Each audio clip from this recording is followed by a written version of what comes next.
One question I've been asked by my friends that I talk to is, why do we need this Paso Robles School Board approval to go create a charter school if you then become your own board and all of that? If Right. you could just like explain the basics. Yeah, Is it that has to something do else? with, right, it has to do with the law. Okay. So because we will be a public school and we will be accepting public funds, there needs to be oversight from an already existing school system, just to make sure that we're following the rules. But there are 3 different systems that could authorize us. So the school board is the first one, which they encourage you to go to first, which you pretty much have to go to them first. And from there, then you move to the county. From there, you would move to the state.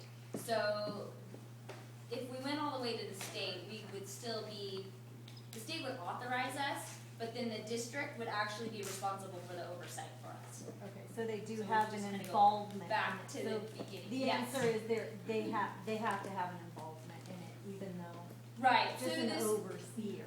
exactly, so our board of our nonprofit will actually run the school and be the overseer of the school. So, the board is responsible for the fiscal, management and also making sure that the school is doing what it says. But then, beyond that, then the district or the county is responsible for making sure that that's actually really happening. So, Once the does that school answer your gets question? going, some Yes, people well, get- the one Right. comment at the board, one of the board members had was, if you fail charter school, then we just have to take on all your debt. Right. And all which is that failure. completely inaccurate, actually, because it's stated element 16 is actually a required part of the petition. And as a nonprofit corporation for the 501(c), the nonprofit is responsible for any debt, and the school district is completely not liable. We were told in one of our meetings that they had considered doing a dependent charter school through the district, which would still mean it would be their board, their budget, Yeah, their dependent on- things, right. If it were set up that way, then the school district would be completely responsible for anything that the charter school does. But at the same time, there would be no flexibility and it would still be subject to all of their budget cuts. So, yeah, no, that was a complete falsehood.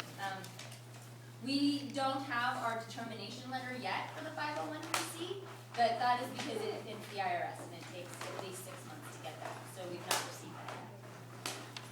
But it's coming. Fine.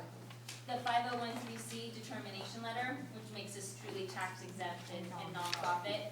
So we're a nonprofit corporation through the state of California. We've applied for the 501(c) status, which we'll get. It's just the paperwork takes time, so.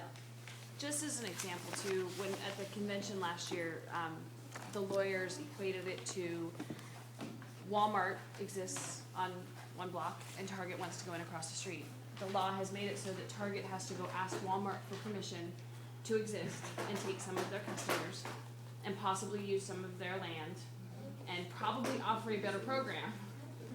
And so they've set it up in a way that makes it already kind of creates a difficult situation. At the same time, hundreds of districts and charter schools have proven that you can actually make it work. The one thing is, like Jill said, is the oversight. Walmart would still have to make sure that Target is doing their job and fulfilling their charter, which is why the charter petition is so important. So, if that makes, it made it make sense in my head when they said that to me, so. You know, the independent charter school I was talking about, in San Luis County, we were just talking about it. They are a sponsored charter, meaning that San Luis did not authorize them. They are sponsored from Santa Barbara. And when you're sponsored, basically, what's in it for Santa Barbara? They pay them the 3% oversight money. So if we find a district that just needs some money, like San Miguel, they could sponsor us, the board could okay us, we pay them 3%, they get their 60,000, and we can still have a charter school in this area. The location is not an issue, that kind of charter. And that's kind of interesting concept too. And I have that lady, she's gonna, That's a community benefit though, I think, isn't it? I don't know what they call it. Yeah. I've got a question, sorts of nuances, yes? Okay. Do you plan to put together sample curricula or lesson plan for the county review phase or for the parents? We are going through and putting in some more detail, since that was one of the things that the district didn't like, was that there was no detail. Well, there was some detail, there just wasn't enough. So yeah, we are going through and we're pulling the stuff that we'd already looked into a variety of things, and so now that's part of what the curriculum and education committee is gonna be doing, is pulling some examples of stuff that is truly going to support what we're saying in the educational program of the petition. So we have a bunch of examples already, and so now it's just putting it all together so that it makes sense. We'll probably choose, I was just thinking of what grade level to choose. Since I'm seeing so many young people, I think you'd probably be more interested in K1, K or 1 or 2. And that's probably the 1 year sample we'll put out there that we'll work on, the pacing charts for 1 year. The lesson plans to give lesson plans for 1 year, quite frankly, is absurd. We all know that by principle. I haven't seen that. I don't think Paso has that. I said, well, let me see your 3-ring notebook. Teachers have it in file cabinets. They develop them themselves. So what they were asking for was a little too much. But the pacing charts will be there. That stuff doesn't have to be submitted to you after you're approved, by the way. Right. But they said it anyway, so we don't want to sit there and argue. But Any other questions here? Yes. Is your plan still to maintain the K through 6 when you open, or are you gonna expand that? I think we're gonna maintain the K through 6. That's an integral part of the culture portion, actually. Just so that those 6th graders are gonna grow into that position, and they're going to be the school leaders from the 6th grade to the 7th grade to the 8th grade. And they're really gonna be understanding what the school's about. And I think just by creating that culture, that's really gonna help us.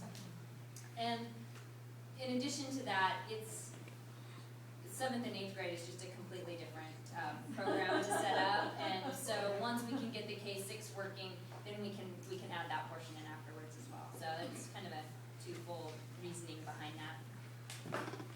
Are there any prospects for a better facility? There are, we're still looking. We actually, that wasn't our only one that we had. They just really liked to stick on that one, which was fine. So yeah, we have a few that we're looking at. Most of them are bare land at this point. And then also with having some more time, we may be able to apply for Prop 39, which would mean if the district had a facility available, then we could rent that from them.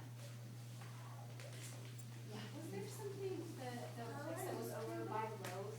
That one that was. That's in the airport zone 5, which is heartbreaking because there's lots of open space, perfect building, which means you can't, airport zone 5 means you can't have more than 20 people per acre at a time. And so when I Pretty emailed her much email and says said, can't do that it. kind of is not very fair since the boys' school is across the street, we're in zone 1. And I Right. clicked it and I sent it to the wrong person. Right. But of course, we all know that was prior existing. Although it's empty now, it'd be a great charter school. Wouldn't it be? Very safe for your kids. Take down the razor wire, but. Or not, I don't know. Yeah. Yes. Why, okay, so you presented your petition to the school board and they denied it. Why can't you fix it and go back? Why is it all or nothing? Well, we can, and that is actually something that we considered. But I truly believe that there's no way we're going to get approved at the district level. And it's gonna be for beyond reasons that they're legally allowed to state, and that's just really what it comes down to.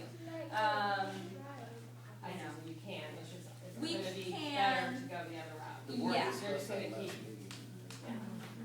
Right, and we did discuss that, and it's still an option that we have. So at this point, we're gonna keep moving forward with the county, and then we'll sort of reevaluate that as we're moving forward. Depending what happens at the county, we've had a couple of other districts approach us, so we'll have to kind of keep looking at our options as we're moving forward. So can you not skip the county part because of the political issues and go right to state if you think you'd be approved? You have to go to the county first, so you just gotta It's take just the a steps. political- And when are you planning to do the county application? We're hoping to have all of our additional materials within the next 60 days, and then, because we'd like to have it done before the end of the school year. So, what is that, 2 months, puts us around May-ish, that right? April, May, or February, March, April? Yeah, 60, 90 days, so somewhere around May